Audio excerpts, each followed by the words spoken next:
All right, let's give it a try. Friday morning, 16th. Hey, good morning, everybody. It is Friday morning, March 16th. It's like I spilled coffee on myself already. That's normal. So how's everybody done this morning? Let's see what Google has to say. Hey, Google, good morning. Good morning. The time is 6:58 a.m. Currently in DeLand it's 37 and clear. Today it'll be sunny with a forecasted high of 77 and a low of 49. Have a nice day. It's cold. I mean, this morning there's John Van. I hope I don't say it right. Group, is that right? How you doing? Good to see you come aboard. I would love it when people stop by in the morning chat. It's cold here this morning. It's oh good, I got it right. So how you done, John? Where are you from? Yeah, it's supposed to warm up today. It's going to get up to they said like 77, which is great. And then December's on. Oh, from Canada. Hey, I've got some friends from Canada that they come down here and spend their winters. They have a camper and they spend about 6 months here, and then they go back up to Canada. They're up in I believe Montreal's where they're from, but they come down here every winter. We fly radio control airplanes, and we get he does the same thing. So that's kind of how I knew him from our RC club.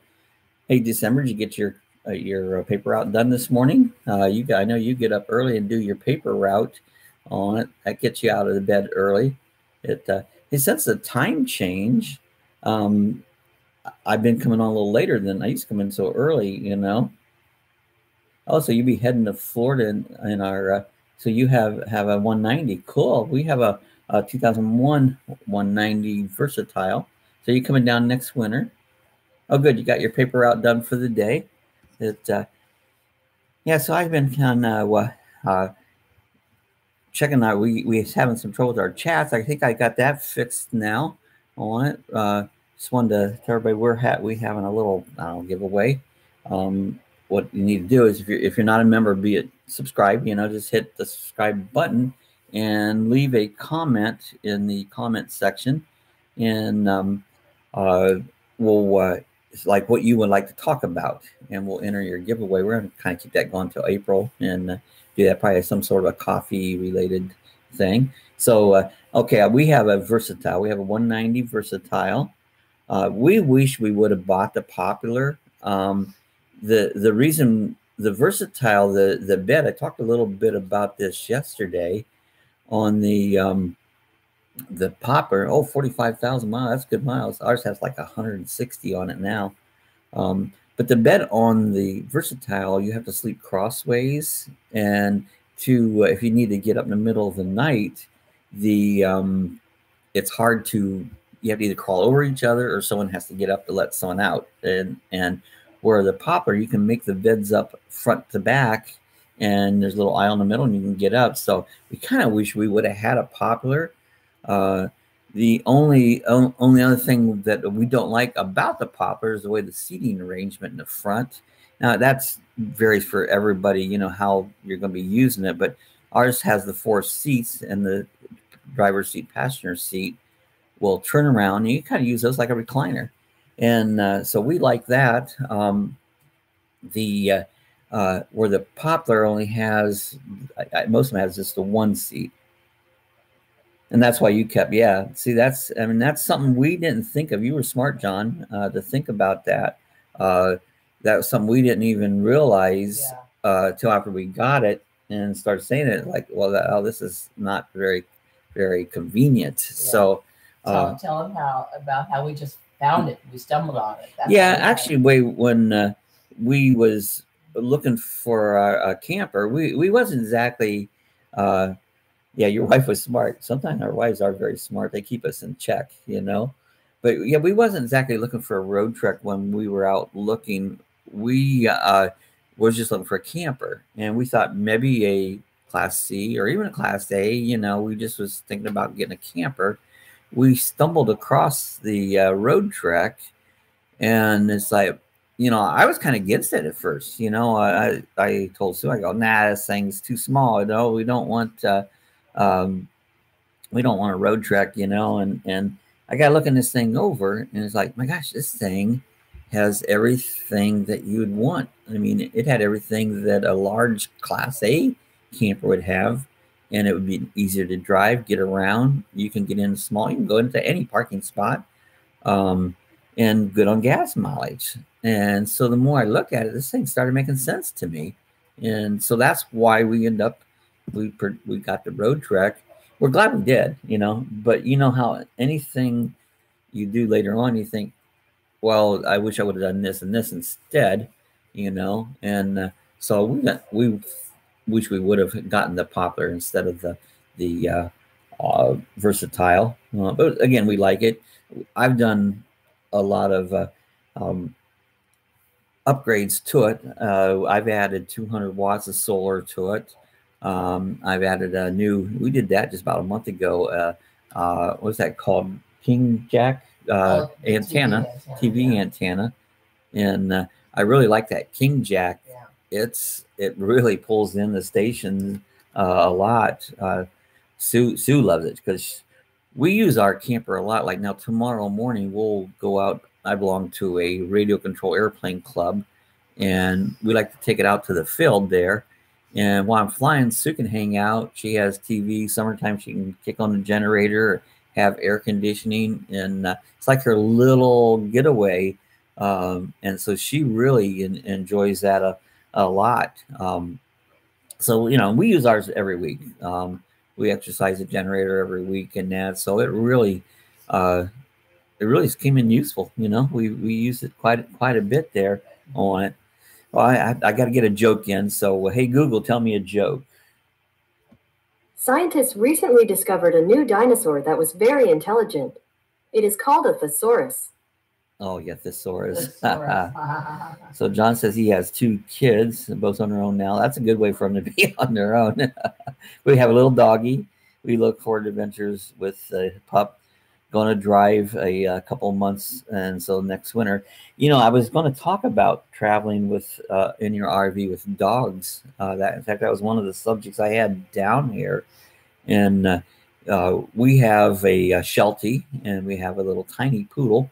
And when you travel with them, things are a little different. You have to, if you're outside your camper for a long time, especially here in Florida. I mean, we get really hot in the summer months, and so I wouldn't want to let the dogs in the camper. It's like a car; it gets hot in there, and so you either got to leave the generator running with the AC going, or take them out with you. And sometimes that can pose to be I don't know if it's an issue, but a thing that you have to be aware of. And so it makes it a little different traveling with your dogs there. My little poodle, well, I'll carry her around. She's tiny, but the Sheltie's a little bit bigger, and so we haven't traveled very far much with ours, so it hasn't really became an issue. But I know that can be an issue traveling with your animals, and so many people do. I mean, they're part of your family, your little fur babies. So there is different things, and then I would kind of worry about, say I turned the generator on and had the AC running. Very rarely, but on a rare occasion, I've had the generator just shut down for whatever reason. There is a lot of reasons. The generator low in oil will shut down. They have a built-in safety thing, and so I do try to keep track of the oil levels all the time on it. But I've heard other ones where they'll get these little monitoring things, the temperature monitoring thing that you link it from there to your phone. The only thing I'm not sure about those, well, you would have electricity, but you'd have to have a Wi-Fi connection, I'm believing, to get it transferred from your RV to your phone. So, I'm not sure. I'd have to check in more on those, but that would be a great thing to have. So you have one. What kind of dog do you have this summer? You said he has 5. Ours is 11. Both of them are. That's her kid. Oh, her kid. Oh, I see. Sue's chatting in the background, and she says, "I have one. He's 5." I thought she meant a dog. So okay, so you have a kid that's 5. That's cool. I see how easy I can get off track on it, but it makes it fun. But, so, anyways, these monitoring systems for RVs, I wouldn't hurt to learn more about one of those. How do they, um, you know, how do they connect? Because kids, or dogs can get hot. Kids can get hot in a car. You know. So December says, yeah, my son is 5, and we have a car, 2 rats, 3 snakes, and a fish. Oh no, you got a snake. Hey, December. I tell you a story about a snake several years back. I was sitting here, and the one Sheltie, the dog, was acting funny come out of the hallway, and I went out there, and there's a snake in my hallway. Now, I am petrified of snakes. And since then, I try to find friends I think you're a little far to call you to come to get a mistake, but I will not go near a snake, And so I called 911, and they never came until neighbor came over, and we got the snake into a garbage can and let it outside on it. But yeah, it's like I am just. If you have a phobia, that is my biggest phobia, snake. It's like, oh my gosh, I'll be running, jumping up on the roof. Oh, so yeah, one of those cell phone. I see John said need one of those cell phone type monitors. Yeah. Okay, hey John, glad you joined us. Join us again. Hey, leave a comment in our section. Join our giveaway there. Something you like to talk about. We've been trying to come on here, right around 7 o'clock every morning. We've been working at. So I'm glad you joined us today, John. And so you have a Dumas boa constrictor, corn snake, a ball python, and then a venomous. I'll tell you another story about snakes. Now, I used to own a pet store, and I didn't stock snakes in it, but we were up in Ohio in a little town, Worcester, Ohio, and it was a college town. A lot of the college kids wanted snakes. And so what I do is this one guy come in, he wanted a reticulated python. And I says, all right, I said, I order it for you. What they do is they send them to me in a box, air holes and stuff in it. And I said, you pay me up front. I'll call you, you come and get it, and it's yours. I didn't even want to see it. And so he did. I forget his name. He was from Colorado, but this was in Worcester where he was going to college. And so, I sold him the snake.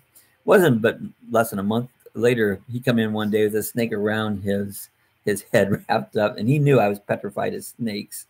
And what could I say? I sold it to him. So, and he was teasing me. He really just adult snake. I don't think so. I don't know adult snake from a juvenile snake. Be honest, it was probably, I'm gonna say maybe like 3 foot long. Oh yeah, they get long. So yeah, no, it wasn't an adult snake. It was probably a baby. So, anyways, he teased it to me. We all have phobias. Now, Sue can't stand spiders, and I got bit by it was either a black widow or a recluse several years back, and that thing ate they'll eat your skin, but I'm not afraid of spiders. This was one of the most painful things I've ever had.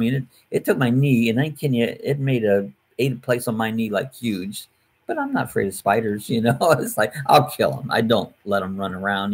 There's one on the floor, stomp. Sorry, you're gone.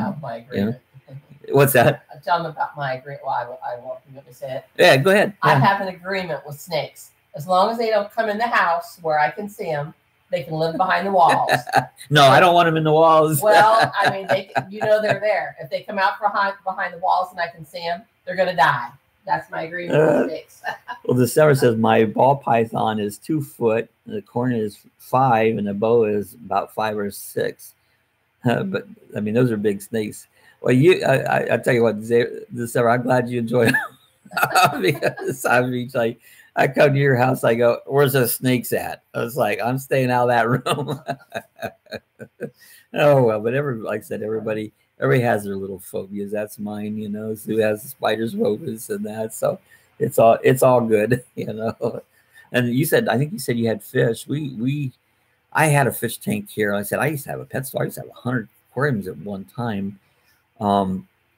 I had this 30-gallon tank that I had set up years ago in a reef tank with corals and stuff in it, and they're very difficult to keep and very expensive. You got to keep the lighting just right and that. So I took and found just let it go. And so you have a betta. I've had a lot of bettas. They're cool fish. I've bred bettas. They're cool. So I was going to sell it. Some guy online was interested, but for like $100, I think it was worth way more than that. And the guy was hauling around, and he, hey, would you? It was empty of water, and it was too big for him for another. But he wanted me to set it up. Now, man, if I set it up and clean it all up and get it ready, I said I'll just keep it, put fish in it. So that's what I did. So we've been cycling it. You got to cycle a tank to get the biological system working, and it's been up a couple weeks now, and it takes 6 weeks to cycle a tank, so we got goldfish in it right now and working on cycling that. So that's kind of our new thing that we're doing. Oh, don't worry about spelling. I tell you what, spelling, long as anybody understands what you're saying, who cares how it's spelled? I am the worst speller there is. And I'll get people call me on it, and it's like wrong thing to do to call me on spelling, because to me it doesn't matter. If I understand what you said, fine, you can spell it however you want. I'm good with it. Yeah, autocorrect doesn't work with me, because it doesn't understand what I'm trying to put in, because I can't even spell it close enough to get the autocorrect. But I got a new toy here. We got a Google Home, and Google will tell me how to spend things or spell things. Watch this. Hey, Google, spell corn snake. Corn snake is spelled CORNSNAKE. So see, that's my new autocorrect. When I go along, I can't spell something, I ask her, and she tells me how to do it. You used to ask me. I used to ask Sue, and so, but now I just ask Google, Yeah, snakes are very low maintenance pets. They are, and Bo eats once every 3 weeks, and the ball snake only eats once a week. And that's a nice thing. You can go away for several days and don't have to worry about them. Even tropical fish are the same way. A lot of people, they'll see a tropical fish when you feed them. They're all excited and they go, oh man, they're so hungry. But a fish will eat like that all day long. You can go easily a week and not put a drop of food in an aquarium, and the fish will be fine. So if you go away a week or so, don't worry about your fish. They'll be good. Usually the biggest problem with aquarium keeping is people overfeed them more than underfeed them. And overfeed does two things. If it doesn't get ate, that food lays in there and rots and causes water to get spoiled. And if they eat too much, they produce too much waste, and your little system, that's just a little, what do you call it? I can't say the word. Anyways, that's an ecology system. Yeah, that's what I'm kind of trying to say. Ecosystem there. Sometimes I can't say what I want to say. My mind, I know what I want to say, but it doesn't come out of the mouth, But yeah, that only can handle so much waste. Basically, a aquarium is kind of like a little mini septic tank. It breaks down the waste into nitrates and nitrites, and and it balances itself out. But you can overload the system with it. So yeah, aquarium keeping can be easy if you do it proper way on it. So let's see if Google's got another joke for us this morning. Hey Google, tell me a joke. Did you hear about the quarry that went out of business? They hit rock bottom. Oh man, they ran out. They had nothing more to go on. Well, let's see if she's got an interesting fact. Hey Google, tell me something interesting. Walt Disney World could fit 240 Vatican cities. Oh yeah, Vatican. So Vatican City. How many did you say? 200? 240. 240. And so because we're not very far from Walt Disney World, and it's big, but it's not that big. So Vatican City must be pretty small. It is very small. I've been there. Sue's been there. So yeah, and Disney's beautiful, very small. Yeah, Disney's big, but it's not that big. Disney World. I think Disneyland's a lot smaller than that. Trouble with Disney, it's like we have an annual pass, which we've used it quite a bit, but not as much as we should. Just getting here, I-4 traffic from we're by Daytona Beach there to Orlando is murder. That's like you're taking your life in your own hands when you go down I-4. And we're coming on time, but I wanted to made me think of another little camper not joke, but incident that happened yesterday over around Tampa.